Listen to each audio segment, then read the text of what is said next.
Welcome to The Good Life. I'm Ken Meixel. Hi, and I'm Barbara Beck. Thank you for joining us today. It's a great day in Central Florida, and I'll tell you what, I love this fall season that we're getting into. Every morning you wake up, it's just a tad bit cooler.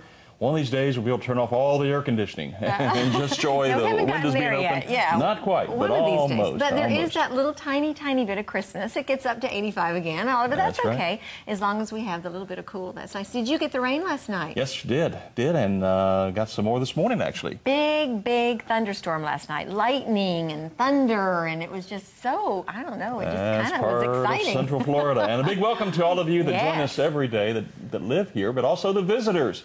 Some 45 million people visit here every year, and many of you are staying in the resort hotels out at Disney World. We're in there with Channel 45. We had a chance to see that recently. That's it's exciting to know that people from all over the world are able to watch this program. So welcome. Take a few minutes off from your vacation and enjoy this program today. We've got a very special guest.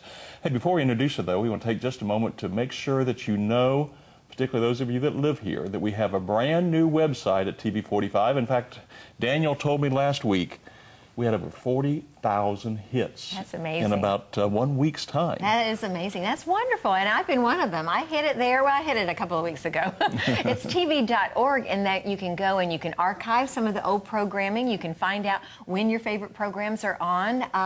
What else is on there? A little information about who you are. And you, and we had a chance to also tell you who's coming up on the program. Yes, so in advance, you can look and see who they are. The guests are going to be on The Good Life, but also information about our specials that we're airing. Our current program schedule is always on there.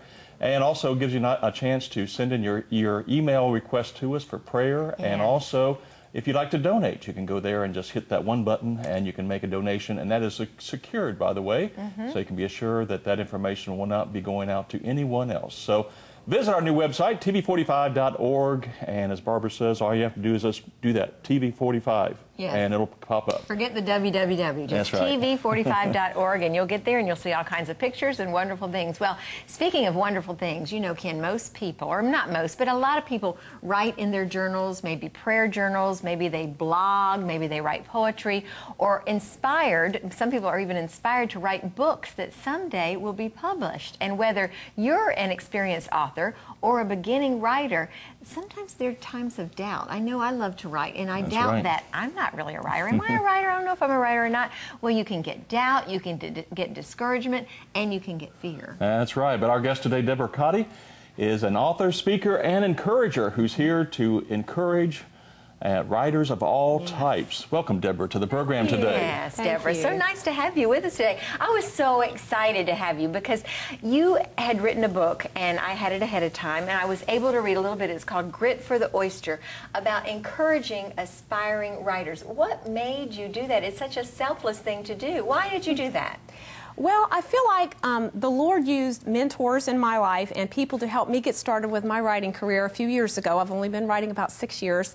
And another writer and I, one of the co-writers of Grit for the Oysters, met at a writers' conference out in California, and we felt a need to have a book that would inspire and teach at the same time people who want to record perhaps their memoirs or perhaps a family story or have that need to express themselves via the written word to further God's kingdom. And we wanted a combination, which is what we did, and we were able to put that together with 2 other co-writers, and Grit for the Oyster was the result. You know, at the CRA recently, we had a chance to reach some very young writers. I mean, these guys were still in high school, actually. They were writing their first book. Some people don't do it until midlife, or some people not even until later in life. And so there's hope even for the late bloomers that come along. And that's what I was. I was 45 when I started writing, and I was in a dentist office. And I had just finishing up a career as an occupational therapist and a piano teacher for 30 years. And the Lord whispered in my ear, it's time. My baby was about to leave the nest, and I'd always wanted to write, and it was time. But you'd never really written, you'd never journaled, you didn't have stories that you kind of hid away Well, anywhere? I had toyed with journaling, but I wasn't very consistent with it. But Christy by Catherine Marshall love that was book. a huge influence on my life. When I was a teenager, I read it 9 times. Wow. And that planted a seed in me that one day I would like to write a book that would touch other hearts the way Christy had touched me. And that seed just kind of germinated for about 30 years. And then when I was 45, sitting in that dentist's office, the light bulb went off. I opened a magazine and there was an ad for a writing contest. And God said, let's do it. So what was the first thing that you wrote? Well, it was interesting. I wanted a fat, flashy, splashy story for this contest. And I prayed about it, and I hadn't written anything since high school. And God just, I woke up at 2 o'clock in the morning on a Thursday with this imprint, this whole little outline for a story in my head, and it was about a house. And I argued with the Lord about it. I don't want to write about a house. I want something big and huge. And he said, no, I want you to write about this house. It was the house that we currently live in, which we had been able to purchase through a series of miracles that to us was a big deal. But I really didn't think it was going to impact anyone else. And my answer to that prayer as I prayed, just send me a better story, Lord. I'm going to help you out here. This isn't it. And he said, you know, I want people to know that I am the God of not just huge earth-shaking miracles, but everyday little miracles in their lives like this house. And that's what I want you to write about. And that's what my whole ministry has been about, basically. Now, what about grit for the oyster? I mean, we study oysters here in Florida. I mean, in some of our coastal areas, there's a lot of oysters over there. And, of course, oysters usually produce pearls, too. But it takes a little piece of sand to get in there. Is that what the book kind of outlines? The friction process. Very good. Yeah. The friction process develops pearls within us. And the subtitle for the book is 250 Pearls of Wisdom for Aspiring Writers. And that's what we're trying to do. We're trying to be grit for your oyster if you're an aspiring writer. We want to help you learn. And we have lots and lots of tips in there from very successful Christian writers such as Liz Curtis Higgs, Terry Blackstock, just Dr. Gary Chapman, just lots and lots of wonderful writers that have given us exclusive tips to add in there for help, to help people. Take that first step and then persevere through their writing journey. But perseverance is the key, because you said you wrote that first story. We're going to go back to that. But is it easy or is it difficult to get published? Did you win the contest and then were you published right away? So it's easy for you, right? No, it's embarrassing. I didn't win the contest. Oh, you didn't? I didn't even place. Nothing. Zip. So I had to pray, you know, about that. Lord, what did I misread that? I could have sworn you said right. I don't know what you said, but I missed it. And so I went through that process and had to learn it. Well, that's just not the door for me. I had to knock on another door. So I wrote other stories and began submitting to magazines. And that was the way I got started. And that's what I recommend. I do writing workshops all over the place. And that's one of the things I recommend for people who think they want to write a book. Start with a small bite. Don't try to take the whole enchilada. And magazine publishing they need stories all the time. But now are you talking about Christian magazines? Christian magazines. Or secular? It's Christian magazines, and there's Sunday school newspapers, there's all kind of take-home things. There's thousands of them out there, and they're looking for stories, especially first-person stories. And that's the way now I've had about 80 articles published in magazines and newspapers and anthologies and trade journals. And, you know, you kind of climb the ladder little by little, and then you work your way up to the book, which is the big deal. Was Grit for the Oyster your first book? No, my first book was The Distant Shore, which is a novel based on a true story. It's historical fiction based on the life of a grandmother of a friend of mine who grew up in Merritt Island in 1904, back when it was an island and inaccessible except by boat. There weren't bridges back then. And it's her journey of faith, this extraordinary year of her life. And then I wrote, after that, I've written Grit for the Oyster, and then the sequel to The Distant Shore will be coming out in December. It's called Billowing Sails. And that's just one after the other, and 9 books now. And I'm excited about Billowing Sails because I have to tell you, I love fiction. Historical fiction is just one of my favorite things to read anyway. And I don't get to read a lot of fiction because of the blessing that we have here at the station where we get so many books to read, and they are wonderful. But every once in a while, you just want a great book that you can just lose yourself in. And that's what I did with Distant Shore. I think it's more for, what age group? Well, we considered it young adult because, remember, my goal was to write a book like Christy, but as a teenager. So I insisted that with the publisher that we make it a young adult book, so it's appropriate for ages 12 and up. And I get more letters from adults that love the book than I really do from teens, but I wanted to make it appropriate for that age, so it's considered young adult. Because there was the grandmother in there was an older couple that ended up getting married, not older, but I mean they were in their 40s probably when they got married. I love the book because it was clean, there was a strong Christian message throughout the book, and it's a book that I would pass on to my child, and to my mother would love the book. So I do love the fact that even though it's kind of an adolescent book, like you said, for ages 12 and up, the up loves to read this kind of book. Because it's history too. I mean, It you know, is when you look at Merritt Island, And I people took that grew great up there. pains to make it as accurate as possible. I did a lot of research for it. One of your books is Heavenly Humor. Now, we get a lot of letters from folks here at TV45 that enjoy some of our family programming because they love to laugh. Yes.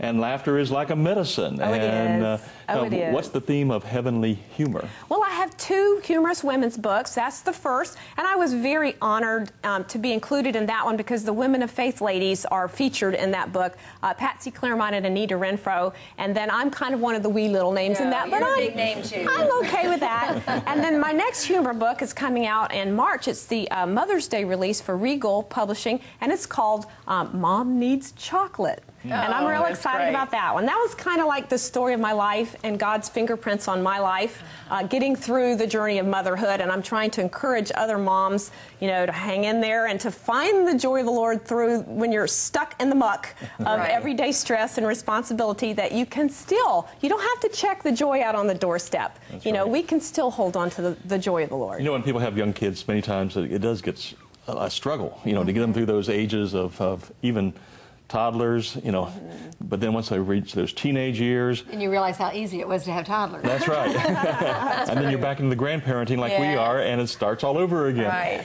But those little things out of a 2-year-old's mouth sometimes are the funniest things that you ever hear. And so humor is so important for us to stay young again, too. I agree. 100%. You have a story, I think, when you said that. Is there something humorous you're thinking about with your grandchild? Well, I better not tell that one. Oh, do. Well, I wrote a little something the other day about Charlie. That's my little 2-year-old grandson. And it was so, what you're talking about just prompted it. It was so cute. You know, I said, look at all the dragonflies around Charlie. And he was just beautiful. And then I said, and look at the wind in your face. You feel the wind in your face as you're swinging in the swing. And all he said was, beautiful. And I just thought, those are the kinds of things that you're talking about, Deborah, that are the simple things in everyday life that if we want to write them, they become inspirational to people. Well, they do, and they help us stop and notice those things that we just go through our life without, you know, we're just too busy. But those are God things. They are. You know, and that's what we need to be looking for. I know in one of Beth Moore's studies, she talks about God stops. Those are the kinds of things that I would imagine you kind of write about, the God stops in your life. I call them grace notes. From my history as a piano teacher, I borrowed the musical term for those little bitty notes beside the regular notes in a score. They're not necessary to the melody, but they add so much breadth and depth and beauty to the music. And that's what I feel like God does for us through his grace notes in our lives, if we just notice, if we just take the time to look for them. Oh, I love that. Now, Deborah, you talk about writing is for anybody. I remember interviewing Tim LaHaye a few years ago, and of course he and Jerry Jenkins wrote the great series of books.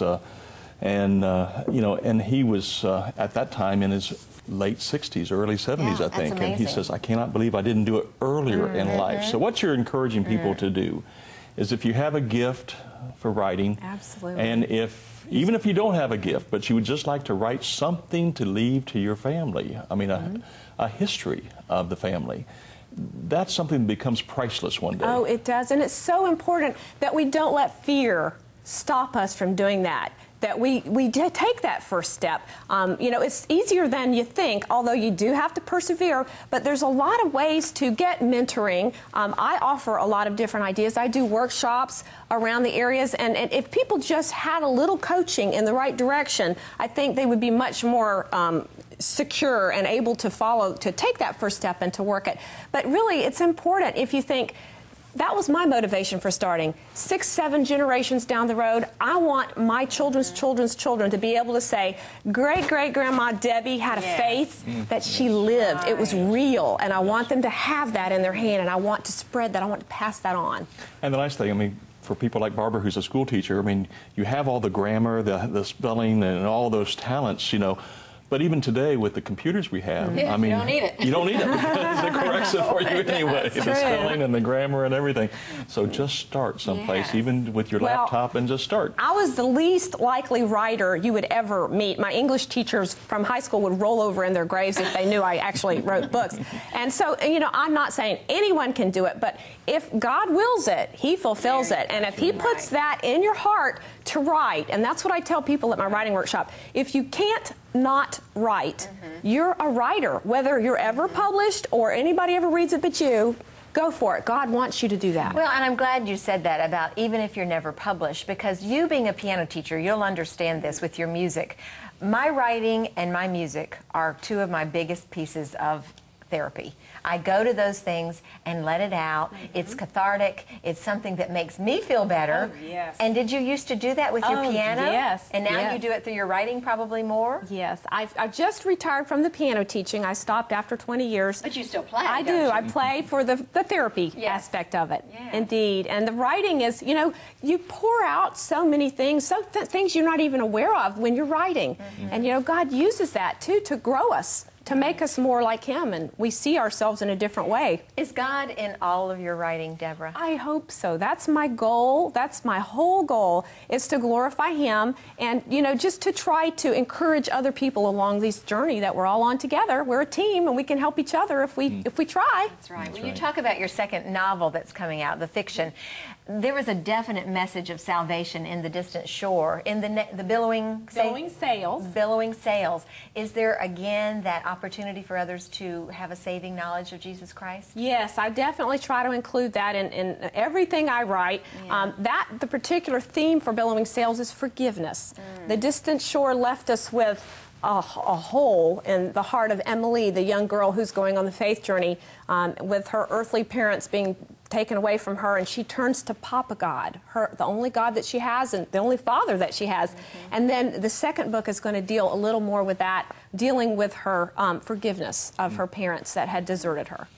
Well, a lot of your writing, too, is encouragement to the believer, too, that people need to be encouraged. In fact, I drove down 434 the other day and I saw a church sign that said, "Encourage someone today." That's all it said. That's right. And, you know, many people won't write a book, maybe. Some will, maybe, after watching this program today. But even to sit down and write a letter to someone that needs encouragement, whether that be a family member, a friend, someone in church, that you know they're going through a difficult time, an encouraging letter like that can make a world of difference to someone who is discouraged. I look at it as you're taking their hand through the written word, you know, because sometimes we all need that. We all need that, and that's so important to do. Deborah, what kind of advice would you give to the student who, like you said, you didn't really like to write back when you were taking English and writing and all of that in school, but you hear that so often, and I did as an English teacher. I hate to write. I don't want to put anything down on paper. You know, the word hate, they abhor, they hate writing. What do you tell a child who hates to write? Well, in my workshops, I do a lot of school workshops as well, secular and public schools as well as Christian schools and homeschool groups. And I try to focus on their feelings, because everybody needs to express himself in some way. Right. So even if they don't like writing, they usually like expressing themselves. So we do, you know, little exercises that will talk about, here's a scenario, how do you feel? Why do you feel that way? And we just explore that, and that brings out a lot of, a lot more encouragement to them, and they're more motivated to write that way. And that does very well. That works. Yes. I have a friend who says a lot of times in our Bible study we need to journal some thoughts and write some things down. And I have a friend who fights it tooth and nail. She just says, I can't write, I don't write. And she is an unbelievably gifted verbal communicator. She could talk all day long with me and have rich, good conversations, but she can't get it from her mouth to the pen. Right. So what do you do about that? Well, a practice, I think. I know several other people like that, and they're frustrated because these people have come to my writing different workshops and seminars, and they want to write, but they feel the same way, that there's a disconnect there. Yeah. And practice, I've found, to break it down into very small steps, little baby steps, and to practice different aspects of your writing, you know, that will get those emotions, put names to them, get them out in a sensible way that makes sense, and learn to self-edit and learn, you know, it's a learning process, and just practice will definitely make that better. Yeah. All good advice. I know we bounced around a lot during this interview, from books to just life, and But you know, as we go through this particularly political season, and we know that there's speech writers that write most of these things for our politicians today, they're gifted writers. But when you stand up before somebody and just talk like our candidates do, that's an important part of communication too. So whatever your gift is, use it, I guess is what we're saying. Yeah. Whether you, like your friend, you can talk and speak before a crowd and to share your thoughts, or, as Deborah has done, write them down in a book or even in a letter. We just encourage to use those gifts that God has given you. Yes, and I love that she talks about starting out small. Yes. You know, don't write a novel. Write something small. Write a paragraph. Write a couple of sentences. Something that the Lord is teaching you throughout the day. I know that we're looking for, in my Bible study, ways that we see the Lord working as a shield of protection in our lives. How does He protect us? Write it down. Write one sentence in the way that you saw the Lord. What it does, Ken, for me, is it takes you to the Lord, and it really makes you focus on Him and the way that He's working in all of our lives. That's right. Deborah is a great communicator in her writing as well as in her speaking. If you would like more information about Debora Coty, it is www.deboracoty.com, and her book, Grit for the Oyster / I don't think you call that a slash, what do you call that? Hyphen dash book.blogspot.com. You're going to need to get a pencil out for all of that. That's right. And of course, and our phone number is area code 813-681-9600. And where is that, Deborah, by the way? That would be in Seffner, the great metropolis of Seffner, Florida. Yes. I've been there before. The outskirts of Tampa going That's east, right. between Tampa and Plant City, actually. Oh, that's right. Well, thank you so much for joining us today. You've been a delight to have on. Thank you for having me. Yes, thank you so much. Well, we'll take a short break. When we come back, we'll have some prayer time. And I want to tell you about a very special event coming up on TV 45 on our digital channel, the Christmas channel. Stay tuned.